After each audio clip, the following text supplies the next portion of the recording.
This stuff is always at the peak of when there's a correction, right? Correct. I mean, this may be a good segue to talk about what's going on. It's a great segue. But it's like that level of grift happens right before, basically we have to re-rate valuations. Because entrepreneurs just take so much. Well, there's just a small percentage of them, but they just take so much leeway in pushing the boundary. And sometimes it's other board members who are acting in their own interest. But I solved this problem really easy. I called the CEO of the public company that was buying them and explained the situation. He's like, talk to my CFO. I'm a fan of the pod, whatever. And they said, how do we solve this with you? I said, well, this is how much money I have in. This is the value of your company. How would you like me to be an advisor to your company for the same amount of that value in shares? Oh, so you grifted. So, no. That's great. So basically, you got bamboozled. And so you bamboozled everybody else by letting them be the bag holder. And then they said, okay, we'll make you an advisor. Then I took the advisor shares and I wrote a letter and pledged them to my investors. And my investors are now 3x their original investment. And I said, I'm not letting it go. I'm not signing the paper until I get the $250K that my investors put in, period. And then they did it. Now I'm up. All right, let's segue. Crazy market pullback. The great write-down has occurred. Charts from Altimeter, our friend Brad Gerstner, I assume, show a major regression to the mean for tech stocks, SaaS index, median enterprise value, next 12 months, expected revenue, yada, yada. This includes people like Adobe, Datadog, Shopify, Twilio, Workday. And as you can see here on the chart, which we'll pull up, Sachs, explain to us what's happening here. Well, it's a major regression to the mean on public company valuations in both SaaS, but also more generally. The high growth stocks have corrected more than the indices. So that would imply that there might be more correction to come against the indexes. I think the growth stocks have already taken the bulk of the hit. But what triggered it this week is, I predicted, and you guys had similar predictions just a few weeks ago, that this would be 2022 would be the year of the correction. And it really began in November. You had the Fed. You had Fed governors make some hawkish statements about inflation not being transitory, about the need to raise rates.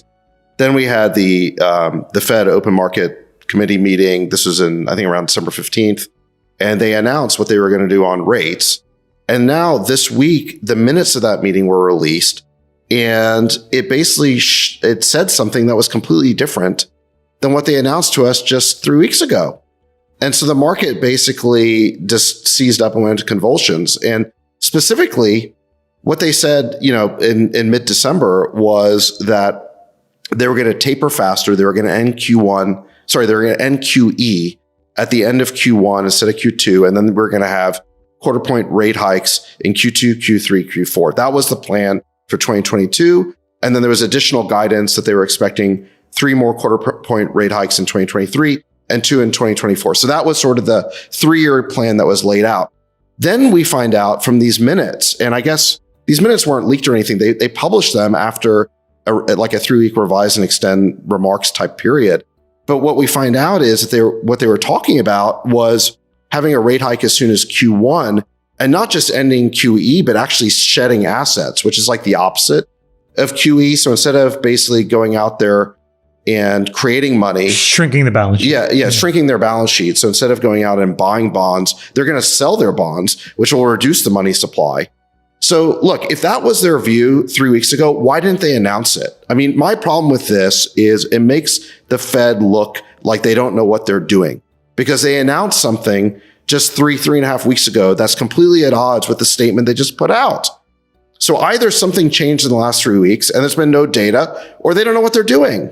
Just so you know, they have a little bit of a track record of this. So in 2018, it looked like there was going to be inflation, and Powell tried to get ahead of it, and he raised rates, and the market completely collapsed. And they were looking, I think, at Chinese data at the time, and it looked like China was turning, going crazy. Then China completely turned over. It was a complete head fake. The economy wasn't rip roaring. Inflation didn't exist. And they basically just curtailed a lot of investment and destroyed a bunch of value. So this time around, I think they're very sensitive to not correcting too quickly. But then the opposite thing happened, which is they probably waited a little too long. And now, we're correcting too slowly, too late into the cycle. And we're just sort of digesting that reality. And so I think that, we're probably, to be honest with you, we've puked it all out for the most part, in my opinion. you have to remember, right? Like the big difference between now and even 10 and frankly, more importantly, 20, 30, 40, 50 years ago is how many computers are involved that trade, how much passive money is involved that owns assets, and how much of this stuff is sitting on the sidelines still in money market accounts and munis. So if you look at those markets, there is a ton, trillions of dollars waiting to find a home. And what we've now done, and Brad's charts show this, is we've basically chopped the head off of all of these fast growing growth multiples. The underlying companies have not changed one scintilla, right? These companies are still growing by crazy amounts. Like Snowflake is still an incredible business. Unbelievable. But the multiple that one was willing to pay has been very much re-rated, as is a bunch of other companies. So let me ask you a question, Chamath. If we've gone from these 50, 60, 70 multiples times sales, and now it goes back down to 20, is that, dare I say, a buy signal? Well, and will those trillions of dollars start moving back in? Because who wants to be in a money market? I don't know, and I can't really call these things. But a really smart person that I talked to this week, he actually liquidated everything in October and November. And I don't know. We talked about this on the pod, but I was feeling so much tension at the end of last year. I actually, when I look back on Q4, it was probably the most difficult quarter of my professional life in just trying to manage risk. And I exited a ton of positions. All my pipes, my third-party pipes, I basically sold off except for one. I generated some liquidity in other places as well. And I was glad that I did that, in part because I saw, what he was doing, and in part because, Jeff and Elon were selling. And I thought, this is crazy to sit on the sidelines and, be the bag holder here. Going into Q1, I talked to the same guys, and what he said to me, which I think is very smart, is you have to really look at the first and second derivative of the 10-year bond. Because when that stops moving, like the 10-year bond is this beautiful barometer of the collective wisdom of every single investor in the world about what they think about long-term growth and inflation. And it's a really important market. We've talked many times, look at the 10-year break even if you want to understand where inflation is going. We started to talk about that 7 months ago. And if you look at that, the rate of change, so the volatility in the 10-year yield is slowing way down.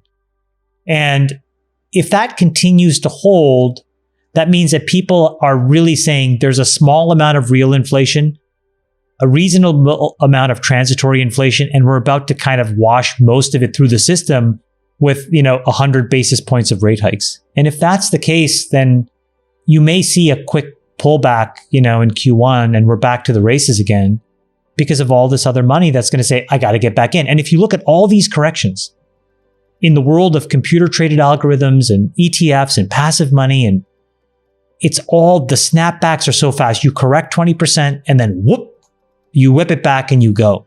So I don't know. That's one view based on the past. But when you have these big swings, remember, it's not that every issue moves perfectly in sync with every other issue. So there are these, call it over adjustments that happen within a cohort. So within a group of companies, some of them will trade down much farther than others. The multiple will compress much further than others. And there's certainly opportunities within, as there is in any market that's moving quickly, to find businesses that now are priced as mature, non-growth value businesses, and they're profitable and growing. And there's a bunch of those out there now. And that wasn't the case a month ago. I don't think a single thing in the last quarter has changed in the underlying fundamentals of the majority of businesses that are public. And I actually think, for the most part, nothing has really materially changed for the majority of private companies. All that's changed is what you're willing to pay in the future for it. And the one thing that hasn't changed is what you're willing to pay in the future for the private businesses.